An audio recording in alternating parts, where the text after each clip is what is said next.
So we have Jak 3. This is again developed by Naughty Dog based on the popular Jak and Daxter franchise throughout this holiday. Third installment of the popular award-winning franchise. This will conclude some of lingering mysteries, loose ends from the past iterations.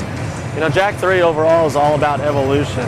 Jak's character evolves, so does his universe, much larger, with doom buggies as you can see here to explore around in. It continues to push the genre with new innovation. There's a new rendering engine, streaming music, as well as the ragdoll physics, which we're familiar with in other titles. Again, this is throughout this holiday season. Next up, we have Evan Wells. He's the director at Naughty Dog, and he's going to be showing us Jak 3. Thank you so much for joining us. Thank you. So this is the third game in the trilogy. This is it, and it's actually coming out really soon after the second one. Yeah, we're doing this game in a year schedule, so it'll be out this holiday season. Great. Well, why don't you go ahead and give us a story. Where are we up to this point, and what happens in this one? All right, well, when Jak 2 ends, the city's kind of in a sort of small period of peace, but quickly there's a power vacuum, and somebody named Count Vigor rises to power, and he really is against anything Dark Eco. Jak has Dark Eco infused in him, of course, from Jak 2, so he immediately banishes him from the city. So Jak is out in the wasteland now, and he's left to die. But it turns out that there's actually a whole group of people who live out there called the Wastelanders, and that's actually where Sig came from, if you remember that character from Jak 2. So he goes and visits that city, and he ends up having an adventure out in the wasteland. Great. All right, and you're going to show us at what point are we at in the game here? Well, right here, this is the Wasteland City. It's called Spargus, and as you can see, it's quite different than Haven City. It's much more like a desert, and you have people walking around the Wastelanders, and they're like Sig in that they all carry guns, and if you shoot them, you'll piss them off, and they'll fire back. In this particular mission, I've been asked to round up a few of the pests and the rodents that are infesting the city. So, I look at my map down in the lower right corner, and I can follow them around and try to catch them with this lizard that I can ride. The lizard can jump and hover in the air, and has also got a slam down attack like that to take out your enemies. And you get the great little dust trail on the guy running in the background. Right, so I'm trying to track him down, and let's see if I can do him in. So,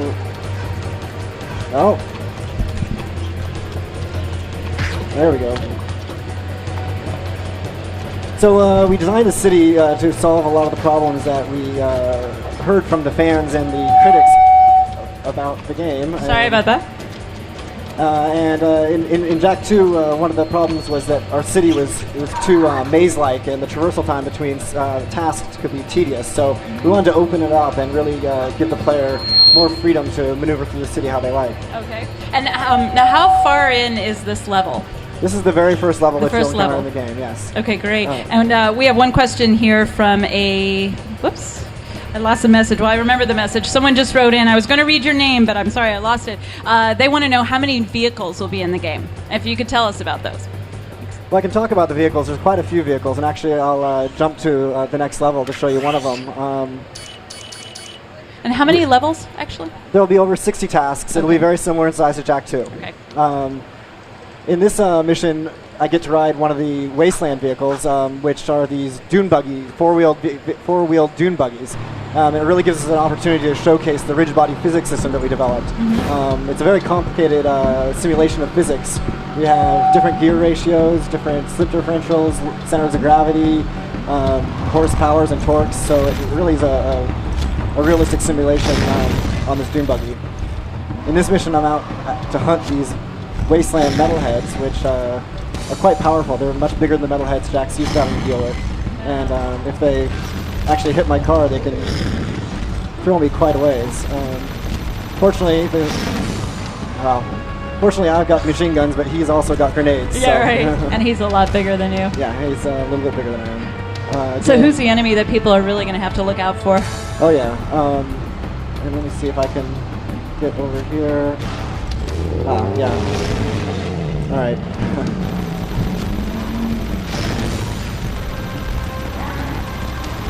So this wasteland that I'm exploring right now is actually 5 times the size of Haven City, so it's much larger than Jak 2 was. Yeah. But what we've done is we've given you this vehicle that travels much quicker than the vehicles did in Jak 2. And we've also done away with any of the city streets and walls that made you go through lengthy traversals. So again, we're addressing the issues that we thought we had with Jak 2 to try to make a better game. Okay. And we have a question here from a viewer. It looks like number O dude, could be number 0 dude. What new innovations do you wish to bring to the platform genre? Well, what we're doing at Naughty Dog is we're taking the design in a different approach. We really don't want to just make a sequel to a game that's just a laundry list of bullet points for the back of the box, like 10 new vehicles, 8 new weapons, 5 new enemies, this and that. We look at it as an experience that we want to create for the player. We want to look at it like we're making an action movie. And every single scene, you're performing a different action, and you don't know what's going to come next. And so we really have the freedom with the quality of programmers that we have to give the players a lot of variety and something new, a twist around every corner, basically. Great. And could you also tell us about Jak's light form?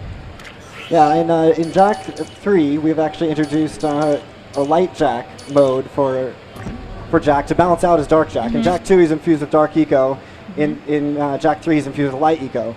It's sort of a yin and a yang, and it's part of the story as well as part of the gameplay. The dark eco gives him dark powers, which are very aggressive and offensive attacks. The light eco, rather, is more of a defensive or traversal facilitation power-up. So we have power-ups like health power-ups. We have flight, which allows you to cross very wide gaps, and we also have a flash freeze effect, which actually slows time and distorts the screen, and allows you to take out a lot of enemies or slow fast-moving objects in the environment to get you through them. Okay, great. And in this level, I'll demonstrate some of the new weapons that Jak has. Great. How many new weapons, roughly? There are 8 new weapons for Okay. a total of 12 weapons that Jak has. In Jak 2, we introduced 4 weapons. In Jak 3, we wanted to keep the simplicity of the 4 weapon system that we had in Jak 2, but allow Jak to have more weapons. So we only have 4 ammo types: red, blue, yellow, and purple.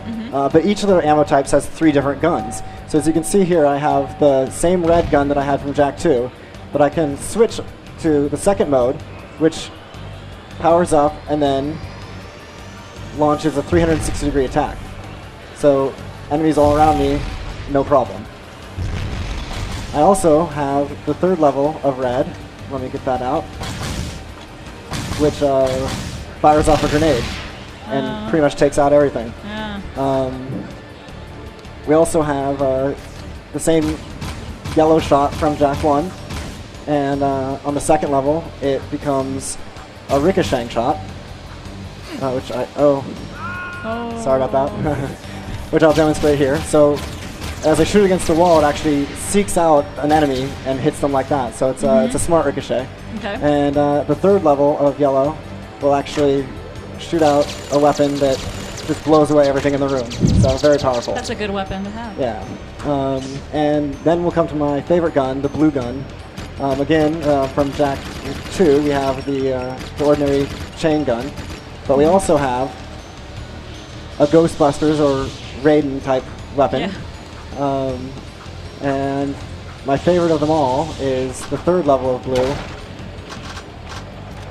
which is a needle gun, which seeks out all the enemies on the screen, so you don't even have to aim.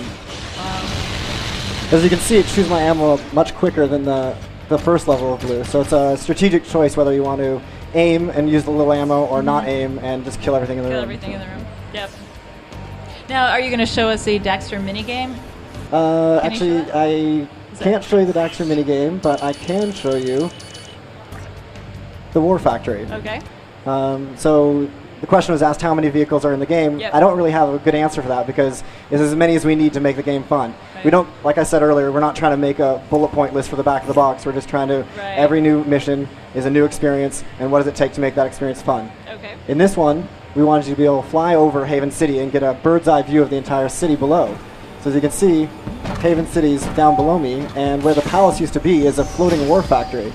And you actually, in this game, get to fly a Hellcat cruiser up above Haven City to take out the war factory. And what's really great about this is after I shoot out all the targets, I'll actually land the Hellcat and I'll enter this building, and there's an entire level inside the building where I have a boss fight. Oh, wow.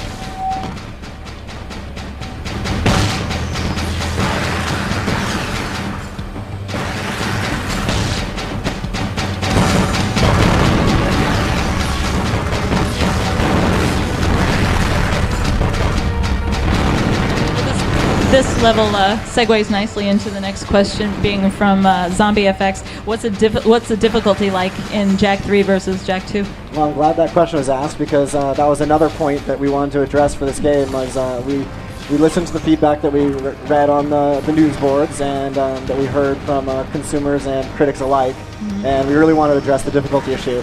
We intentionally went out to make Jak 2 a difficult game, but I think we overshot and made the difficulty spiky in certain points of the game. And we're really going to take care of that in this game through a couple of methods. One including dynamic difficulty adjustment, which will help recognize when a player is struggling and has died on a level many times or spent too long a period of time trying to defeat a mission, and then give them subtle help and maybe make the enemies respawn slower or shoot a little bit slower, give them more health, that kind of thing. Is it a challenge not to make a platform game difficult?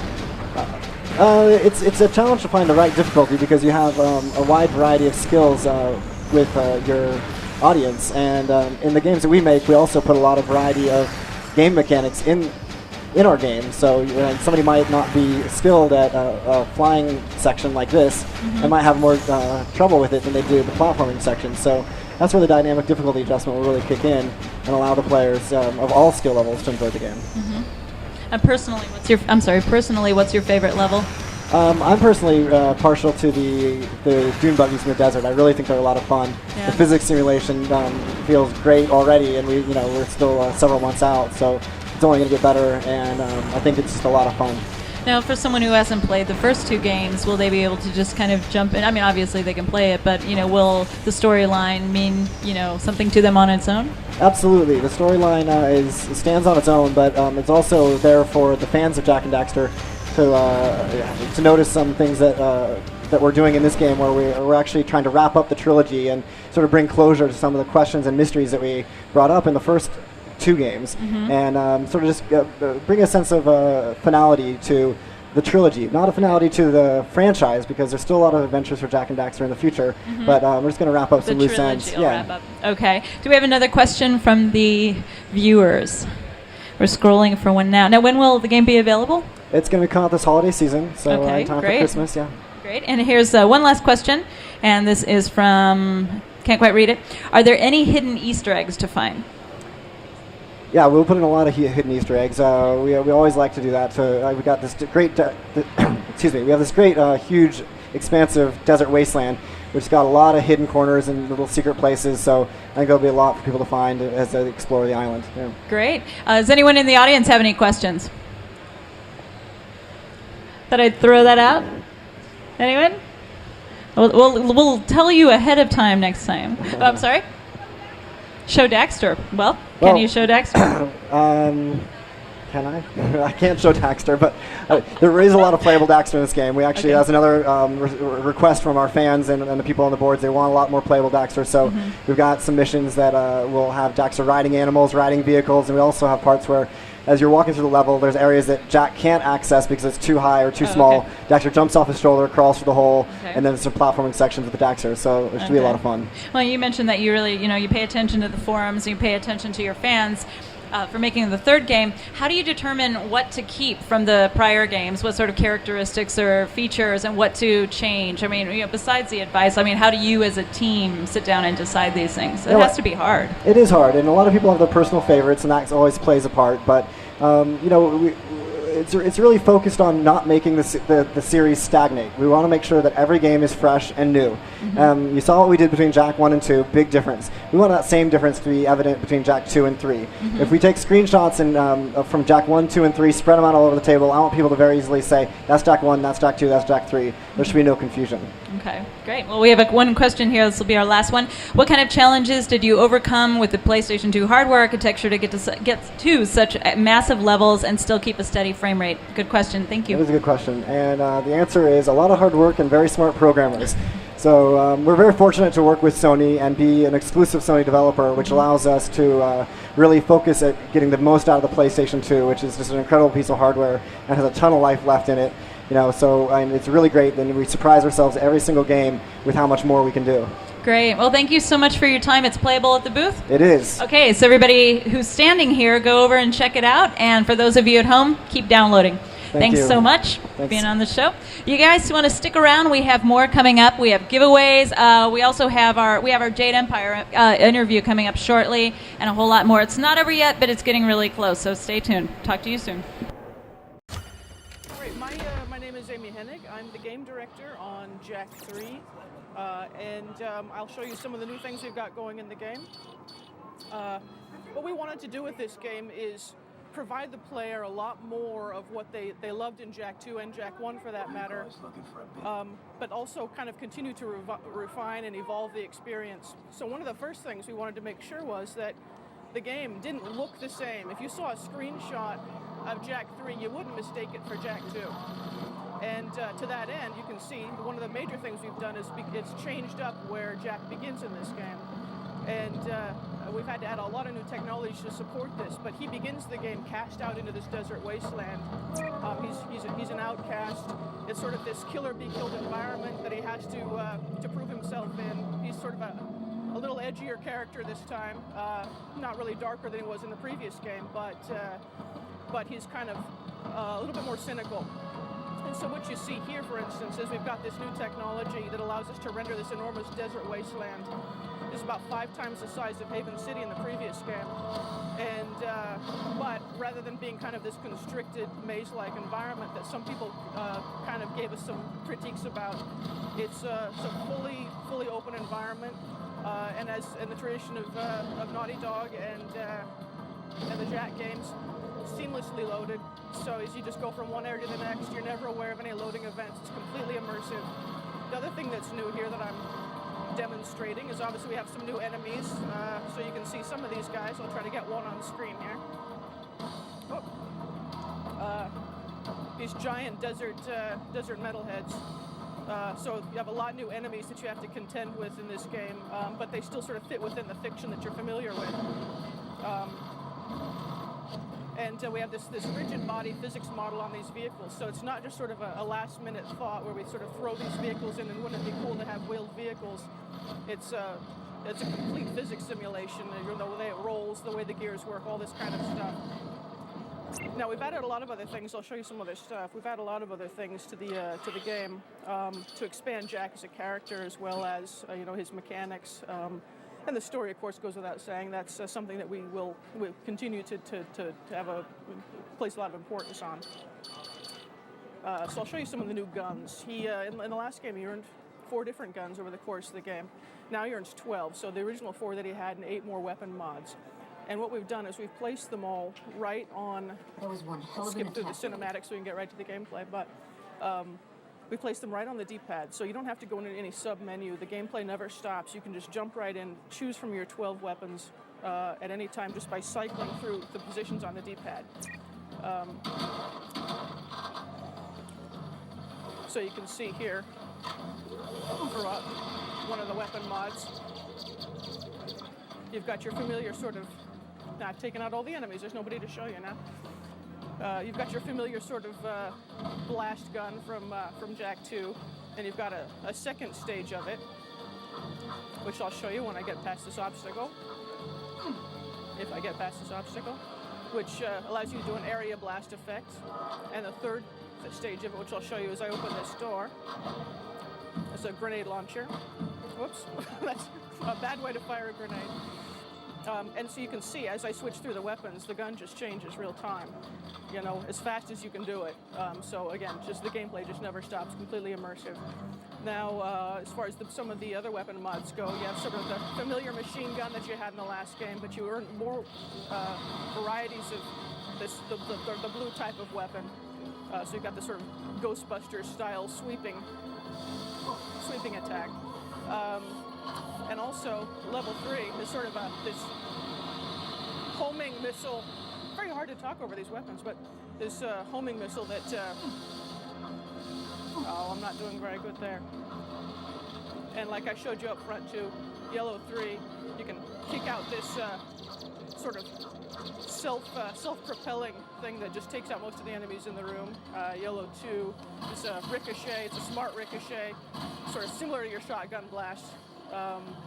So you can see that there's a lot of new options there, and the enemies are a lot tougher to compensate for that as well. Let's see. And one of the things we've always been proud of, I think, is that the Jak games are sort of more like an action movie. They, unlike some games where there's one thing that they do really well, and the entire game is an iteration of that. With Jak games, it's like whatever's appropriate to the story next. Whether you should be on a rescue mission on a vehicle, whether you should be, flying something, driving something, you should be on foot and having to rely on your jetboard or your agility mechanics. The gameplay constantly changes, and it's really a tribute, I think, to Naughty Dog's sort of creative ethic as well as their technology and the power, the quality of the team.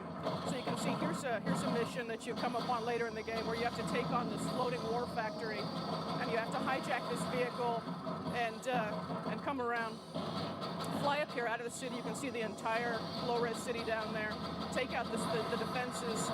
Once you've taken out all the defenses in the place, fighting off all the enemies here, you actually land on this thing, go inside. There's an entire level inside. You fight a boss. So again, it just sort of shows you the seamlessness of the gameplay that you're never taken out of the experience for any loading events. And just to show you a little bit more, some variety. Obviously, there's mini games, but those aren't as good to demo. But I'll show you a little something here. It shows you another game mode in another new area that people haven't seen yet.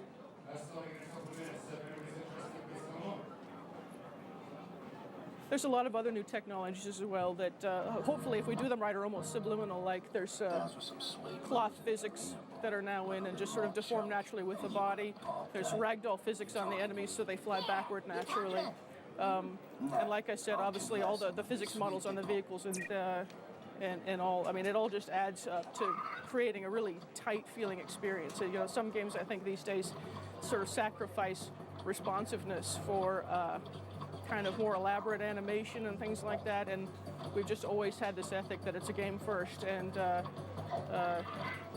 it's got to be responsive, it's got to be fun and colorful and fast. And so here's an example of I'm running around this wasteland city that you discover when you're out here. Kind of a tougher place. You can see it's kind of like, and you can ride these leaper lizards. So it's kind of like the horses out here that people ride. Been sent on this mission to track down these little buggers that are sort of like the rats of the wasteland, and you're supposed to clear some of them out for this guy, kind of earn his respect.